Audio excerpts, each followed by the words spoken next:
Good every morning. Good morning, everybody.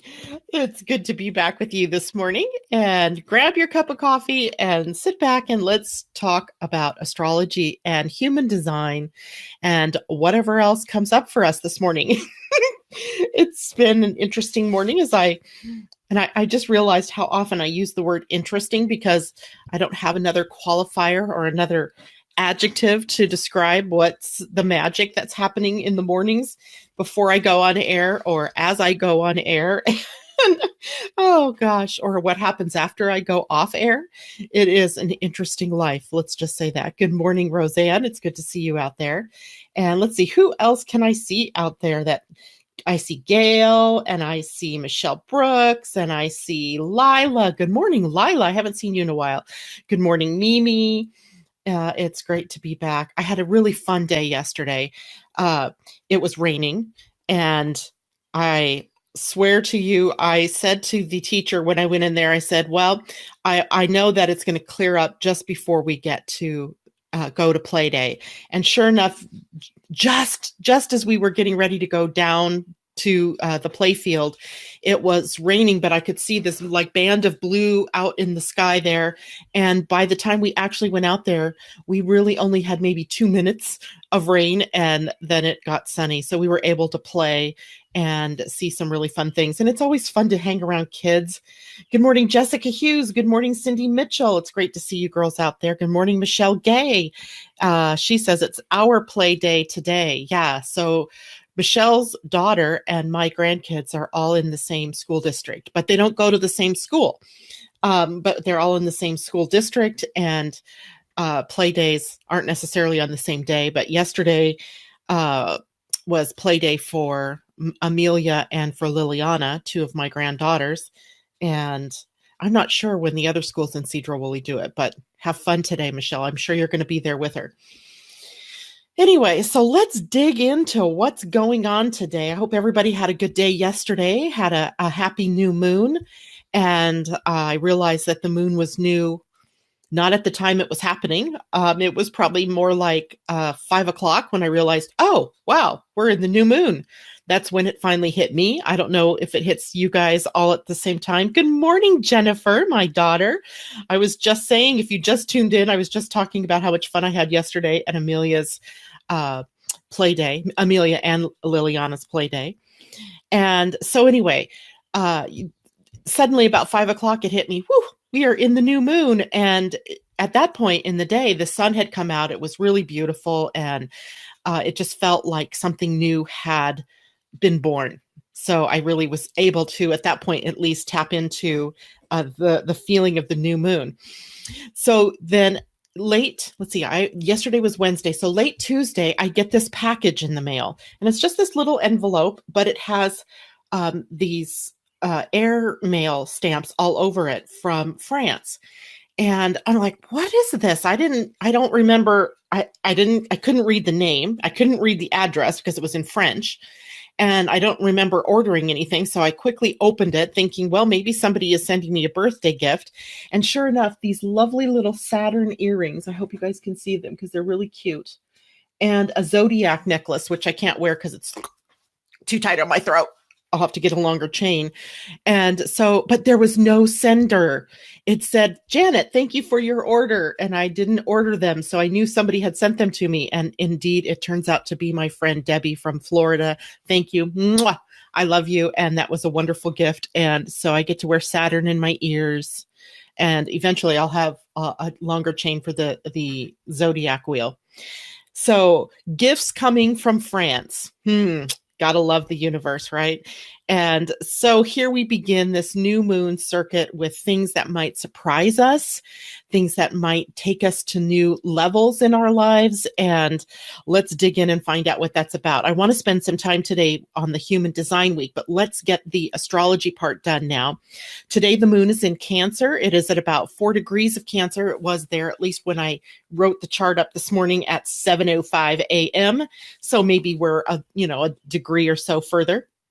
And the moon at that point is conjunct Mercury. So we begin the day with some emotional connection to the words that we say. So we'll want to make sure that the emotion, if it's anger, isn't in the words that we say. We don't want to slice and dice people. We want to be able to give them the emotional benefit of the doubt, let's say, right? So knowing that people who don't know astrology might be a little bit out of sync with the emotional energy, remember that and have peace in your words then when you speak. Today, the moon is also opposing Saturn, which happens, of course, once a month. And I'm reading the comments, I'm sorry, that are going by. I'll go back to those in just a minute. So the moon is also opposing Saturn, and that means that at some point here today, there may be a lull in the feeling. And when I say lull, I really mean that it's more of a moment where we may feel sad, low, melancholic, depressed, and that happens once a month as the moon moves across from the planet Saturn, but it also squares it and conjuncts it. So we have opportunities through the month to go into that lower flow energy. And when I say low, I don't mean it as it's bad or somehow not good, because for example, in human design, when we go into that lull part, that low part of the emotional wave, it is the place of the most juicy, emotional, creative energy.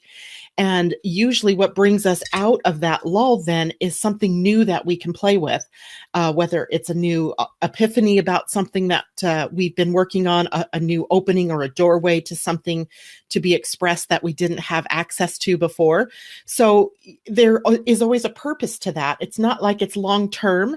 It is a moment in time today where out of the darkness comes the light.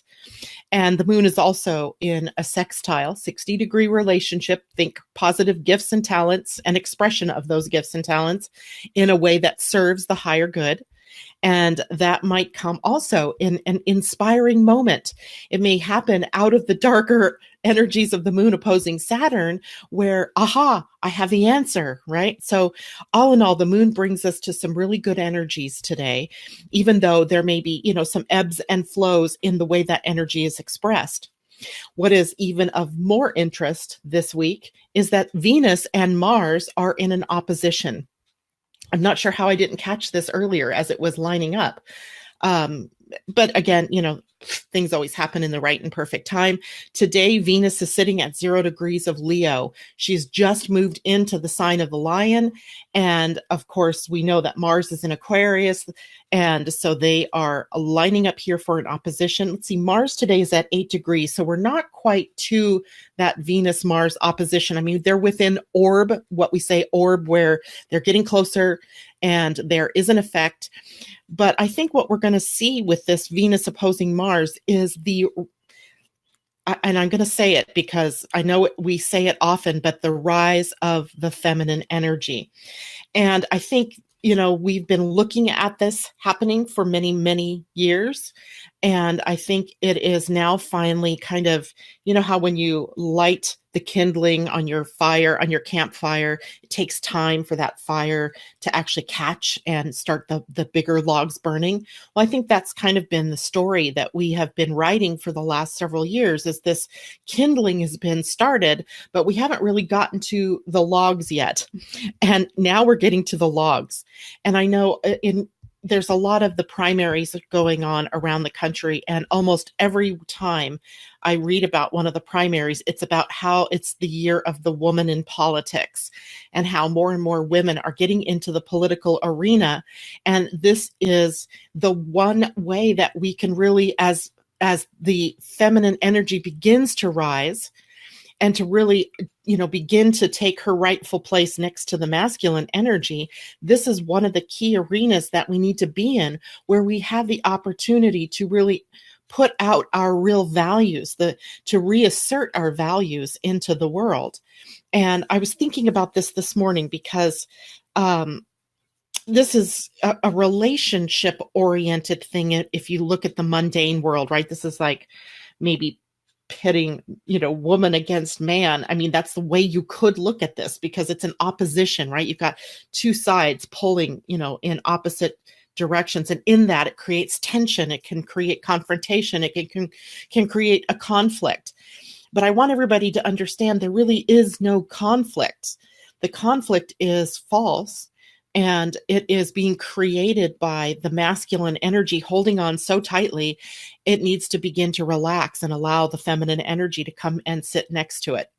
And in its full power, as well as the feminine being in her full power. And this is where I think this Venus opposing Mars, I think this is the tipping point, right? The tipping point in our world where we really begin to see the differences between these two, but also the rightful place that each one has in being able to have a peaceful world.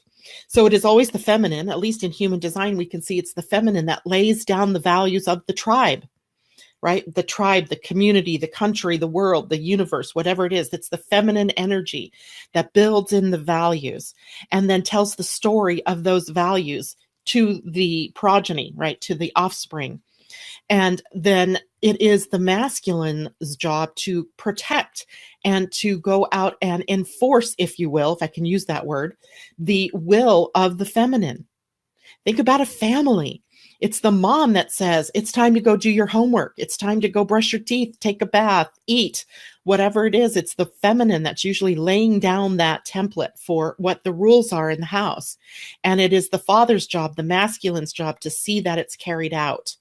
And that has always been the age-old rules, right? And they got topsy-turvied over the course of time, where then we had the masculine trying to play the role of enforcer and protector, and also the one who was instrumental in laying down the laws. So it's time for us to, as women, but also the feminine energy, allowing it to come into its own and be the truth of the values and the laws and expression of that, and allow the masculine to be the protector of those sacred values that we have as human beings, not as men or women, not as countries, but as a world. What do we value? And so to me, that's very affirming, and it feels really good to have that happening. And it's interesting that it is Venus that is in Leo, and ascendancy is one of the other words that keeps coming into my mind. Ascendancy and primacy, as she begins her transits through the sign that we always think of as being the center of attention. And then Mars in the sign of Aquarius, really showing us about the group dynamic and how it is that we arrange ourselves in groups. How is it that we work together to create the world that is being envisioned by the feminine energy at this point in time? So it's really kind of fun stuff. Now, Venus is also squaring Uranus. There could be some surprises in all of this. This is definitely an awakening. Remember, Uranus is the planet of awakening.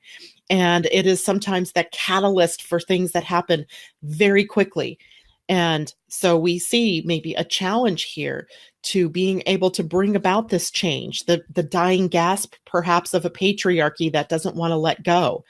And there is also a trine moving through the system here with Chiron. And Chiron in the sign of Aries now is really about what? Self-sufficiency, independence, the reassertion of the self. And this reminds me of the two of the tarot cards. One, it reminds me of the Fool card, where there's courage in moving forward, even if there's a cliff to fall off of, and not worrying about the future so much as what can we do in the now. And what was the other card? Oh, the World, where we step through a doorway collectively. And in the Rider-Waite deck, it is like a laurel, or a group of, I don't know, whatever it is, flowers perhaps, or wreaths, and a body, a person, an androgynous figure, maybe even stepping through this gateway into a new world order.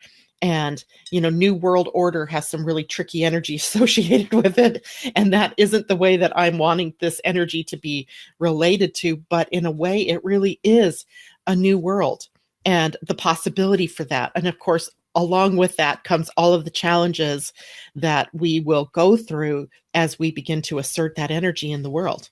So let's take a look at comments, see what people are saying out there. Good morning, Cheryl Yamamoto. Good to see you out there. Tina, Moon Inspired. Lila, Shelly Carmela Cox. Maybe those are people's names. I'm not sure. This is the woman I was telling you about.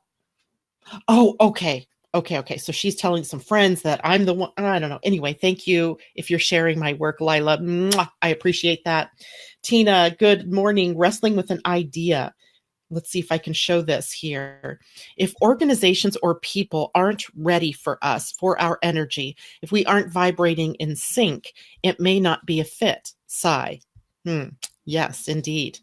Good morning, Tammy. It's good to see you out there too. I think, there is something really interesting about that because sometimes I'm talking to my human design, mostly human design people, but sometimes, astrology is showing me this too, where the person is trying to fit themselves into something that just isn't right for them. I usually say it's like fitting a square peg in a round hole, and it just won't work. Sometimes you have to stand out and you have to be the difference. You have to resonate with a different energy and be courageous enough to stand there like that and allow the universe to bring to you the people that are in resonance with you. So that's a really good point too, Tina, to bring up.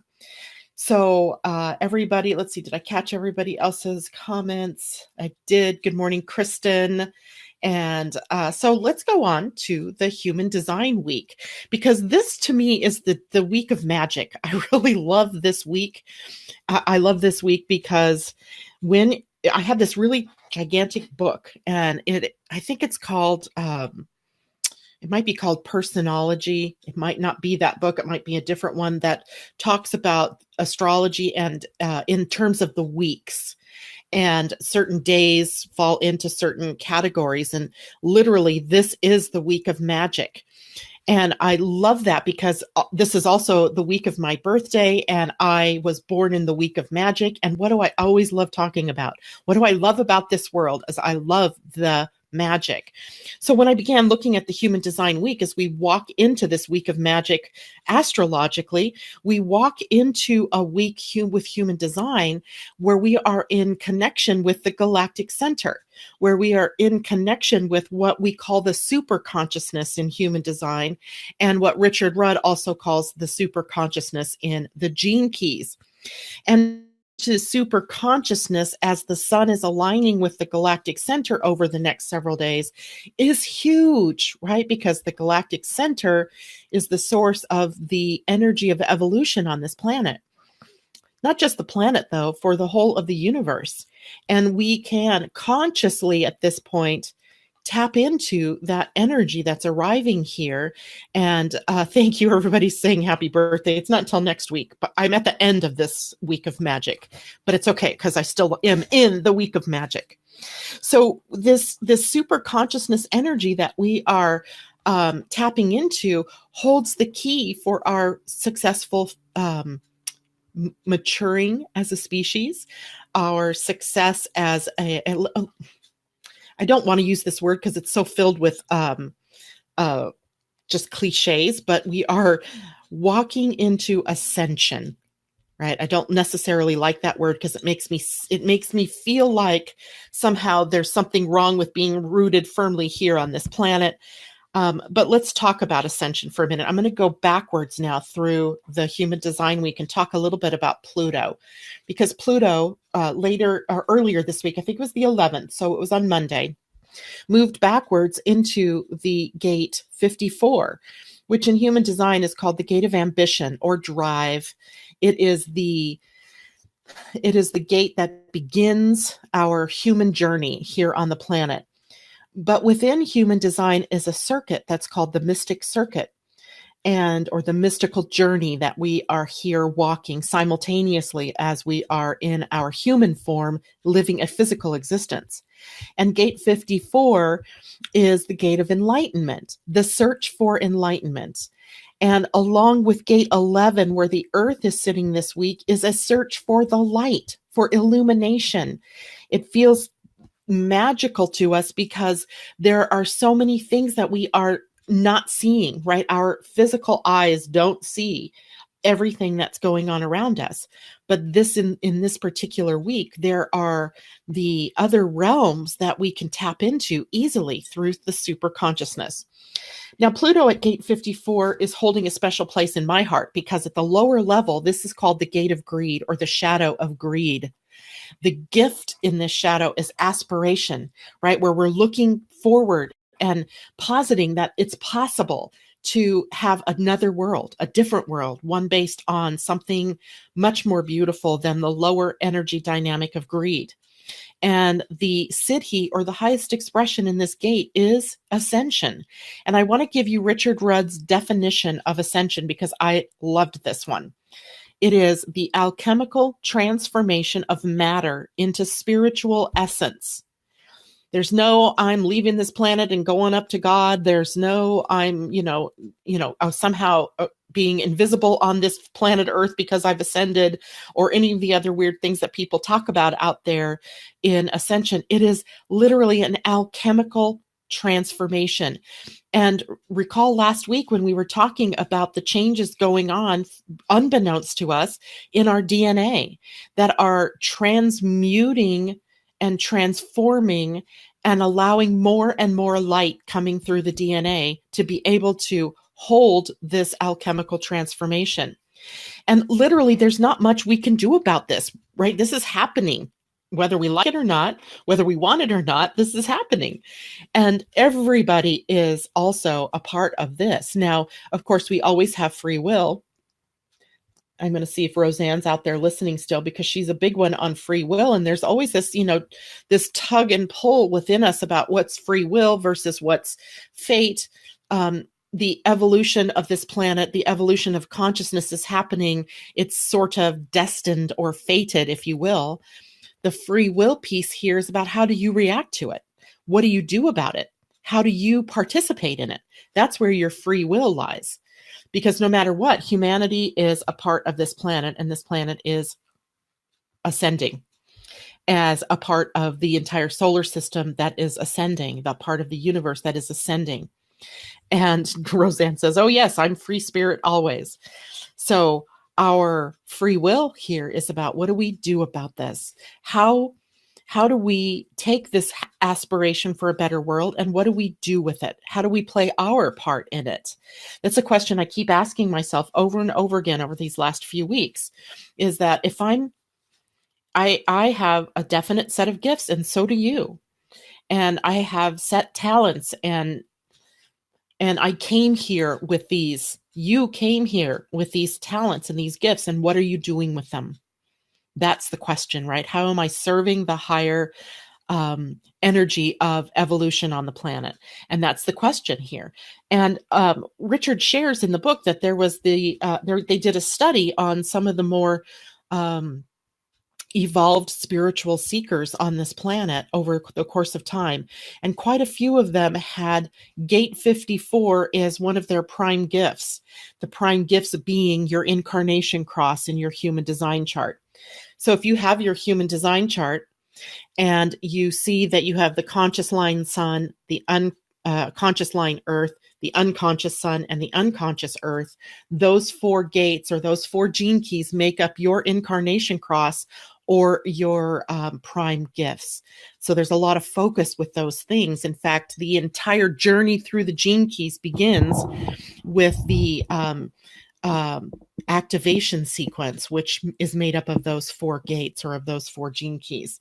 So it puts emphasis for us on beginning our journey right there. And that's why I often say to you, if you get the Gene Keys book, start with your gene key of the sun, the conscious line sun. So if you're looking at the 2 columns, the black line sun, the very top number. Let me see if I have a human design chart here I can show you really quickly.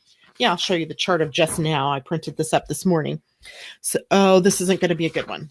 So let me do it a different way. Here we go.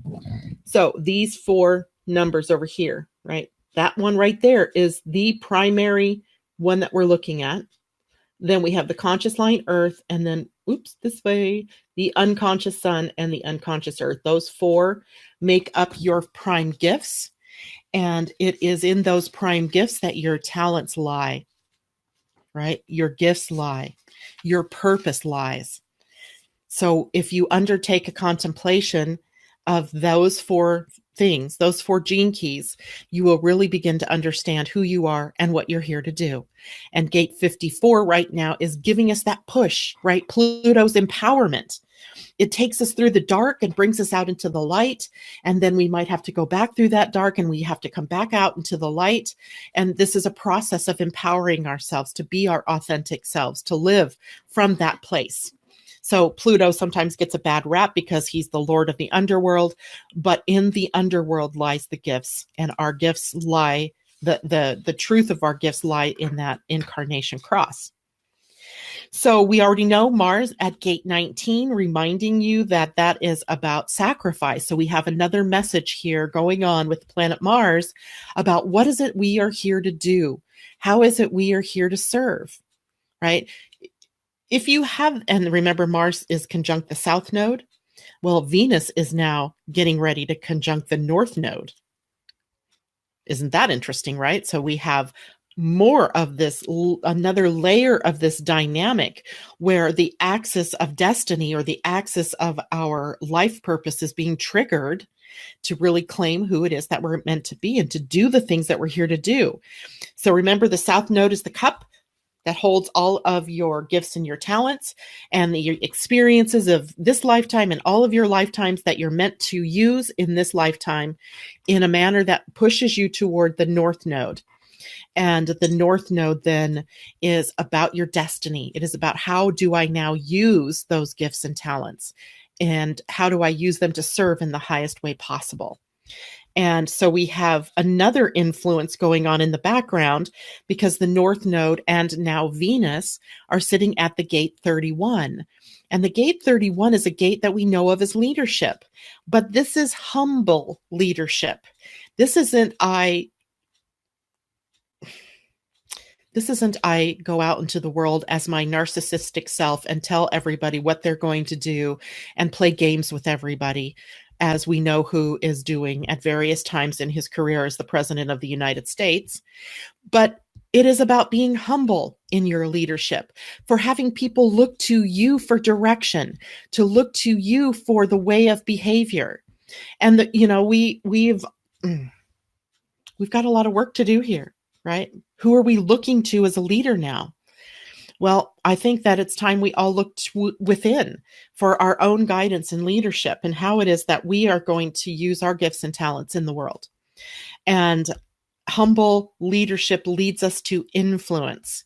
And with Venus sitting here, it's another indicator of the rising influence of the feminine energy, of we won't tolerate children being separated from their parents just because they're trying to emigrate to a country for a better life. We're not going to tolerate that we are tearing apart families because it isn't a value we hold. People, look at your values. United States of America, look at your values. What do we value? That is what we need to bring in here. And part of that, Venus early in the week sits at gate 56, which is the gate of the story of humanity. Do we really want this story? Do we want to tell ourselves a story of separating parents from children, all in the name of what? Keeping them out of our country? Right? And Jeff Sessions in his little speech the other day about no longer is gang violence or domestic violence a reason for you to emigrate from your country.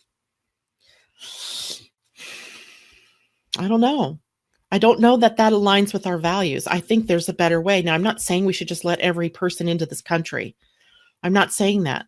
But I think eventually where we're moving is to a world without borders, where people are free to come and go.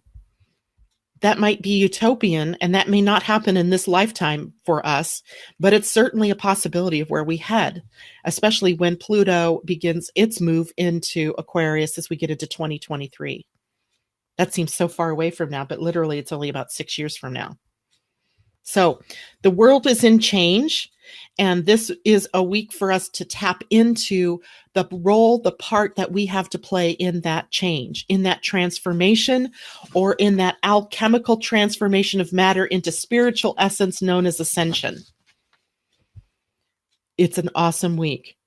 Now let's talk a little bit about Mercury before I close this up, because Mercury, as we know, is the messenger planet, the messenger god. He ferries messages from the higher mind to the lower mind, from the outer world to the inner world, from the higher planes, the divine plane, to the human plane. And he sits early in the week here. And when I say early in the week, I mean early in the human design week, which begins today, and that's July. Begins today and runs through June 19th. So June 20th will be the first day of the new week.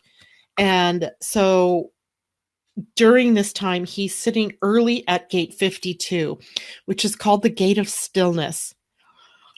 This is a gene key, a gate that drives me crazy, literally drives me crazy. It plays an important role in my life.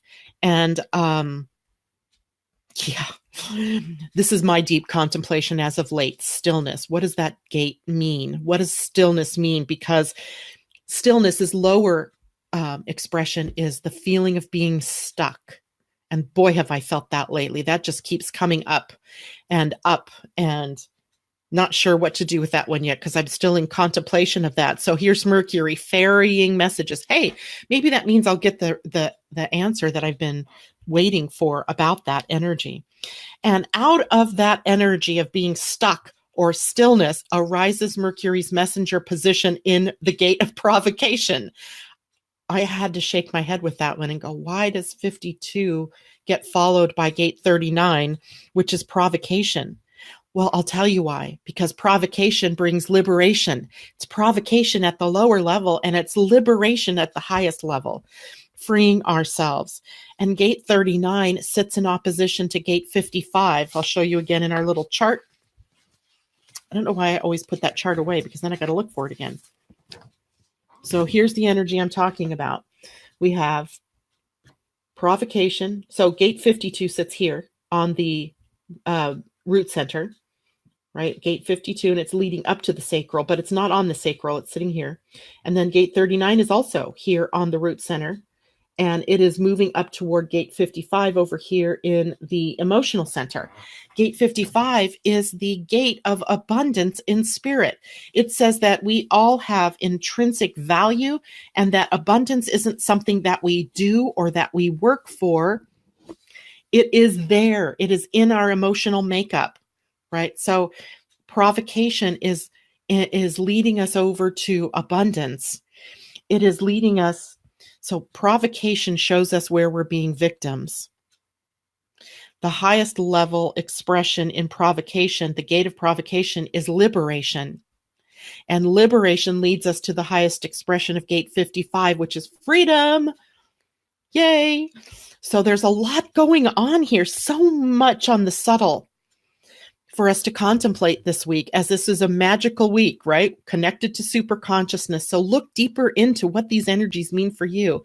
And by the way, if you need help trying to figure out what is going on in your own human design chart, consider getting a human design reading, right? It's one thing to look at your chart and to get your own clear view. And I would encourage everybody to do your own work in it as well. But sometimes having somebody else pointing out what's going on in the chart is so beneficial, right? Because it's your own blind spot. It's hard to see. So get past your own blind spot, get a reading. And if you need help figuring out where your incarnation cross is, you can, let me know. Send me an email, text me, messenger me, Facebook me, and we can have a conversation about that. In the meantime, have a great day. I think it's going to be a lovely day. Maybe it's a little cloudy here. It's a little chilly. I'm thinking I should have worn a sweater this morning instead of short sleeves, but that's okay. It'll warm up. And wherever you are, I hope you find your connection to super consciousness, where you can find how it is you're meant to take your gifts and talents and goals and aspirations and pour them out into the world. And we'll see you tomorrow. Tomorrow will be Roseanne's favorite day, Friday. Woohoo! So we'll have a longer broadcast tomorrow about the weekend. And I love all of you. Have a wonderful day. See you tomorrow. Bye for now.